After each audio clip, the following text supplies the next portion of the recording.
Saudara Badan Reserse Kriminal Polri telah mendalami unsur pidana terkait 2 perusahaan farmasi yang disebut-sebut oleh Badan Pengawas Obat dan Makanan menggunakan kandungan etilen glikol dan dietilen glikol yang diduga memicu kasus gagal ginjal akut pada anak.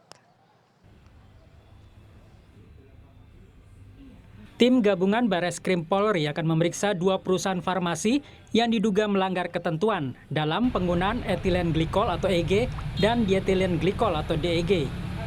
Pemeriksaan dalam rangka penyelidikan kasus gagal ginjal akut terhadap anak-anak. Polisi juga masih mengumpulkan alat bukti untuk menaikkan kasus ini ke tahap penyidikan. Ini sifatnya masih penyelidikan dulu. Jadi mengumpulkan seluruh bahan-bahan yang dibutuhkan oleh penyidik, kemudian menganalisa, dan tentunya apabila nanti sudah cukup alat buktinya akan ditingkatkan dari penyelidikan menjadi penyidikan. Ini semuanya masih berproses. Ya.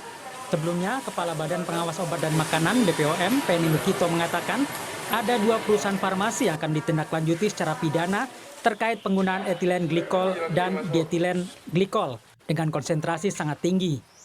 Penggunaan EG dan DEG diduga menjadi pemicu gagal ginjal yang menyebabkan kematian.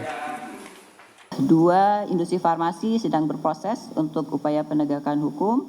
Kemudian dalam produk jadi ini bisa dimungkinkan sangat kuat adalah dari bahan baku, ya, artinya sumber bahan bakunya, ya, karena seharusnya ketentuan yang ada tidak dibolehkan adanya EG dan DEG sebagai bahan baku atau bahan tambahan dari proses produksi suatu obat. Kementerian Kesehatan sudah mendatangkan obat penawar dari sejumlah negara seperti Jepang dan Singapura untuk menangani kasus gagal ginjal akut di tanah air. Dan sekarang kita udah dapat bantuan dari Singapura, terima kasih 30 dari Singapura.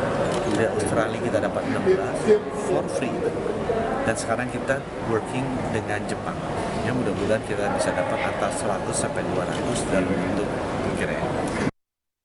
Data Kementerian Kesehatan menunjukkan kasus gagal ginjal pada 21 Oktober mencapai 241 kasus dengan kasus meninggal 133. Sementara pada 24 Oktober tercatat ada 251 kasus gagal ginjal dan meninggal 143 kasus. Sedangkan pada 26 Oktober lalu ada 269 kasus yang meninggal 157 kasus. Pemerintah harus bergerak cepat menangani gangguan gagal ginjal yang menyerang anak-anak, sehingga kasus kematian tidak bertambah. Tim Liputan Kompas TV.